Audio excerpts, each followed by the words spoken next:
Então vamos à pergunta que não quer calar. De quem é a culpa? E sim, não há motivos para poder comemorar, mas tem muitas coisas para você entender.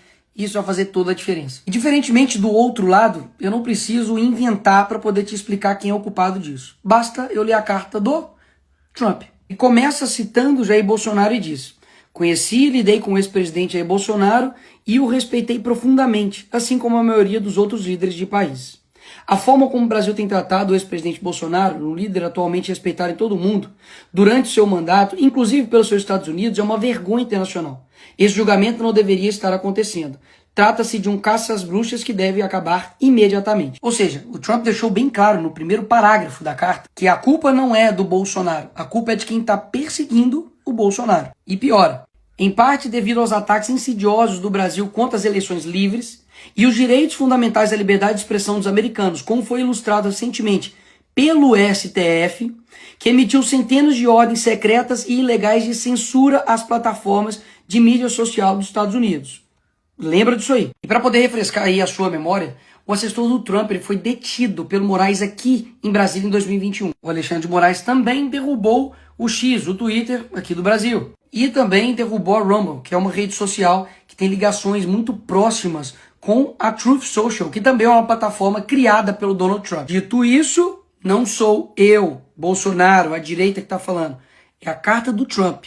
Ela continua. A partir de 1º de agosto de 2025, cobraremos uma tarifa de 50% sobre qualquer produto brasileiro enviado aos Estados Unidos. Ou seja, devido à perseguição, nós vamos cobrar essa taxa. Mesmo depois de uma carta tão clara e transparente, a esquerda quer dizer que o culpado não é o presidente da República, mas o Bolsonaro, que nem presidente é. Será mesmo? Vamos ver. Lula, antes mesmo das eleições, já falava que o Trump era nazismo com outra cara e chamou ele de desumano. O Lula deixou navios de guerra do Irã atracar aqui no Brasil, mesmo os Estados Unidos fazendo pressão contrária. O Alckmin, que é vice do Lula, participou de um evento no Irã ao lado do líder do Hamas e outros 3 líderes terroristas. Voltou até a exigir visto para os cidadãos dos Estados Unidos para entrar aqui no Brasil. Foi destaque no mundo inteiro quando comparou as ações de Israel a Hitler.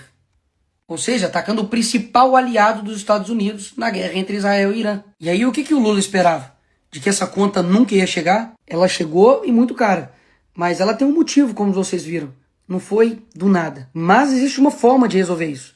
No fim da carta do Trump ele fala: essas tarifas podem ser modificadas para cima ou para baixo, dependendo da nossa relação com o seu país. A solução está na mão do governo. Basta ter um mínimo de relação diplomática com uma nação importante, que é o caso dos Estados Unidos, parar de perseguir esses opositores aqui no Brasil, dar uma maquetada no STF para ele ficar no canto dele, que as coisas vão ser resolvidas. Caso contrário, Lula, você vai ferrar todo mundo. Ou vocês acham que isso daqui é fazer diplomacia? Eu não tenho medo de você, inclusive.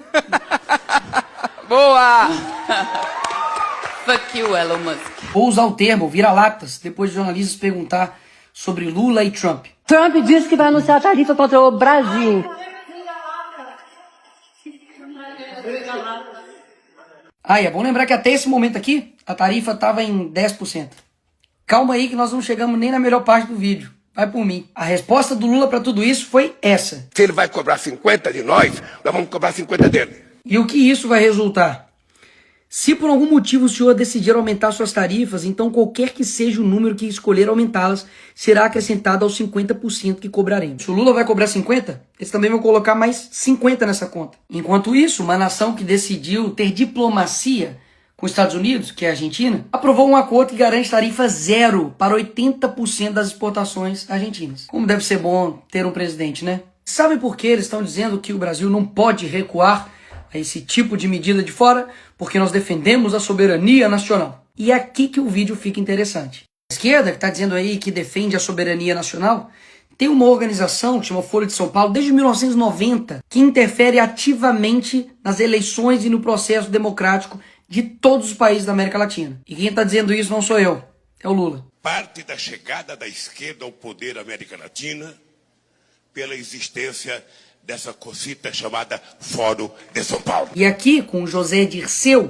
amigo do Lula e mentor do PT, deixou as coisas ainda mais claras. Nós já lutávamos por isso e já trabalhávamos por isso, inclusive porque nós criamos o Fórum de São Paulo, que lutava para isso, Depois criamos ainda um grupo de Marbella, que é o nome da cidade, do hotel onde nós fomos no Chile, que se reuniu. Todos depois foram eleitos presidente da República. Todos foram. Todos. Então quer dizer que os Estados Unidos não pode aplicar uma sanção em defesa da liberdade, mas eles podem interferir em todos os outros países da América Latina para poder implementar, literalmente, ditaduras. E pausa. Quem é pior? Um país que taxa o outro país para poder defender a liberdade de outro país? Ou um país que taxa o seu próprio povo para poder bancar um governo? E aí? Quem é pior? Lula pede ajuda à China para regular redes no Brasil. Ora, isso aqui não ataca a nossa soberania nacional? Quando o PT lá em 2016 pediu proteção internacional diante do impeachment da Dilma, não era ataque à soberania nacional, né? Tenho certeza, não era interferência, era só uma ajuda, né? Quando a Gleisi, deputada do PT, pediu numa TV árabe ajuda a todo mundo árabe pela liberdade do Lula, aí não era interferência. Além dessa balela que eles dizem defender a soberania nacional, eles também não respeitam a soberania nacional dos outros países, pelo visto também não. Foi lá na Argentina visitar uma condenada por corrupção e fazer lá cartazinho para ela ser livre, em outro país. Eu já ia me esquecendo, esse aqui é bom demais. Aqui está o Felipe Neto pedindo ajuda internacional para o John Biden, para Kamala Harris, para poder conter o Bolsonaro aqui quando ele era presidente. Como eu disse, qual que era a desculpa deles? De que nós não precisamos de intervenção, mas precisamos de ajuda. Quando somos nós, é intervenção. Quando é a esquerda pedindo, não é intervenção, é ajuda. A Dilma também, quando foi nos Estados Unidos e na Europa buscar apoio contra a prisão do Lula, com certeza também não foi pedir nenhuma intervenção no Brasil, né? Até mesmo porque o Lula estava na Noruega. Por fim, o que esses dois aqui estavam achando? De que eles iam implantar aqui uma ditadura, calar seus opositores, perseguir, deixar inelegível por nada. Porque eu não sei se você sabe, Bolsonaro não está inelegível porque ele tentou dar um golpe. Foi porque ele fez uma reunião com embaixadores. Convenhamos, né? Derrubar a rede social, se aliar a ditaduras, e tudo isso não teria um preço. E ninguém do mundo livre lá fora olharia e falaria, opa, peraí, vamos conversar. Mas como nunca teve esse relacionamento, afinal de contas, o Lula diz que ainda não teve interesse em conversar com Trump, um dos únicos líderes mundiais a não se encontrar com ele. Por essas razões, a sanção econômica veio. E repito, ruim para o Brasil. Mas como você viu, existe um porquê. Ignorar a boa diplomacia, promover perseguição, censura e ainda fazer provocações baratas vai custar muito caro para o Brasil. Enfim, eu avisei. Se a gente não parasse o Lula ia parar o Brasil.